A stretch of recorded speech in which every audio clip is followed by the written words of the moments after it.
Hello guys, আজকে আমি আর দাদা বেরিয়ে পড়েছি নদী দেখতে যাবো বলে। নদীতে কারণ অনেক জল এসেছে, তাই আমাদের গাড়িটা নিয়ে বেরিয়ে পড়েছি। তো যাওয়ার পথে কি একটা মজাই না লাগছিল, কারণ মেঘলা মেঘলা আবহাওয়া ছিল, চারিপাশে ক্ষেতগুলো একদম জলে পরিপূর্ণ, ঘাসগুলো একদম সবুজ সবুজ হয়ে গেছে, কি সুন্দর না লাগছিল। তো পৌঁছে নিয়ে দেখলাম যে চারিপাশে অনেক লোক এসেছে, অনেক দূর দূর থেকে দেখতে এসেছে সেই নদীর জল, কারণ নদীতে অনেক জল উঠে গেছে, উপর উঠে গেছে। তাই আমি পৌঁছে গেলাম। পৌঁছে নিয়ে দেখলাম যে সবাই অনেক ছবি তুলছে, তাই আমি ভাবলাম যে আমিও একটা ছবি তুলে নিই। তাই আমার গাড়িটার কাছটা গিয়ে নিয়ে একটা ছবি তুলতে শুরু করে দিলাম। তো ছবিটা তোলার পর আমি দেখলাম যে নদীতে খুব জল, সত্যি অনেক জল এসছে, অনেক অনেক উপর পর্যন্ত জলে উঠে গেছে।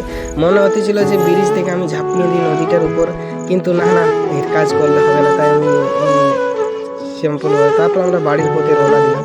তো আসার পথে দেখছেন আমরা এখন বাড়ির দিকে যাচ্ছি। তো যেতে যেতে পেয়ে গেলাম হাট, কারণ আমাদের গ্রামের সামনে একটা হাট বসে। তো ভাবছিলাম যে কিছু লঙ্কা নিয়ে যাই, কারণ আমাদের বাড়িতে লঙ্কা শেষ হয়ে গেছে। তাই আমরা প্রথমে 100 লঙ্কা নিয়ে নিলাম। তারপর দাদার দেখলো যে ক্ষীরাগুলো একদম কচি কচি আছে, খাতে খুব টেস্টি লাগে। তো দাদা ক্ষীরা খেতে খুব পছন্দ করে, তাই দাদা 1 কিলো ক্ষীরা নিয়ে নিল। তারপর আমরা চলে এলাম বাড়ি। তো বাড়িতে এসে দেখি যে চেপটি গ্রামের মাঠে সবাই ক্রিকেট খেলছে। তখন আমি ভাবলাম যে একটু ক্রিকেটটা খেলে নিই। এই দেখছে সবাই এখন খেলছে, তাই আমি খেলতে শুরু করে দিলাম।